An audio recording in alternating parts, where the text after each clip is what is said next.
உங்களுக்கோ, உங்க குடும்பத்துல இருக்கிறவங்களுக்கோ தொட்ட தொண்ணூறுக்கு கோபம் வருதுன்னு வச்சுக்கங்களேன். இந்த வீடியோ உங்களுக்கு தான். கவனமா பாருங்க. அடிக்கடி கோபப்படுறவங்களுக்கு அடிப்படையில 2 விஷயம் தான். ஒண்ணு உடல் நலத்துல ஏதோ பிரச்சனை இருக்கணும். அல்லது மனதளவுல ஏதோ பிரச்சனை இருக்கும். உங்களுக்கு சர்க்கரை இல்ல, பிரஷர் இல்ல, அதெல்லாம் கண்ட்ரோலா இருக்குது. இந்த மாரி உடல் ரீதியான பிரச்சனைகள் எதுவும் இல்லன்னா, மன ரீதியான பிரச்சனை தான். பெரும்பாலானது நம்ம ஒத்துக்கவே மாட்டோம். நம்ம மன ரீதியான பிரச்சனை இருக்குன்னு சொல்லி. நான் என்னங்க அடிக்கடி கோவப்படுறேங்கிறீங்க? நான் என்ன ஆசைக்கு நானா கோவப்படுறேன்? சுத்தி இருக்கிறவங்க என்னை கோவப்படுத்துறாங்க. அதனால தான் எனக்கு கோவப்படுறேன். கரெக்ட்டு தானே நீங்க சொல்றது? இல்ல.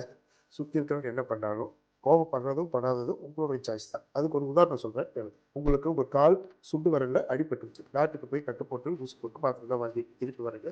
டவுன் பஸ்ல அதிகமான கூட்டம். வேற வழி இல்ல. நீங்க அந்த பஸ்ல தான் போயே ஆகணும். ஏறிட்டீங்க கூட்டத்துல. திடீர்னு ஒருத்தர் உங்க கால் சுண்டு விரலையே நல்லா பிடிச்சுட்டாரு. கீழ குனிஞ்சு பார்க்குறீங்க. கட்டெல்லாம் ரத்தமே வந்துருச்சு. உங்களுக்கு வலி பொறுக்க முடியல. திருப்பி பார்க்குறீங்க. அங்க ஒரு 15, 20 வயசுல ஒரு பையன் ஷூஸ் போட்டு போயிட்டு இருக்கிறான். இடிச்சது மட்டும் இல்லாம சாரி கூட கேட்காம ஏத்தமா பார்க்குறான். உங்களுக்கு கோவம் வருமா? வராதா?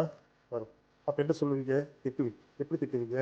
ஏப்பா உனக்கு கண்ணு முன்னாடி இருக்கா, பின்னாடி இருக்கா? எறும்பு வந்து ஏறுறீங்க. எங்கள எல்லாம் பார்த்தா மனுஷங்களா தெரியலையா? இப்படி ஏதாவது ஒரு 4 வார்த்தை திட்டுவோமா இல்லையா?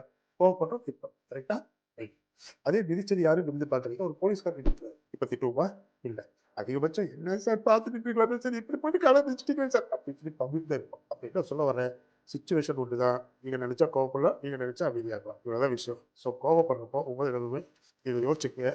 இந்த விஷயத்துக்கு நான் கோவப்படணுமா படக்கூடாதா? Choice is always yours. கோவப்பட்டா நெறைய வியாதிகள் வரப்போகுது. நெறைய பிரச்சனைகள் வரப்போகுது. அனுபவிக்க போறது நம்ம தான். ஓகே?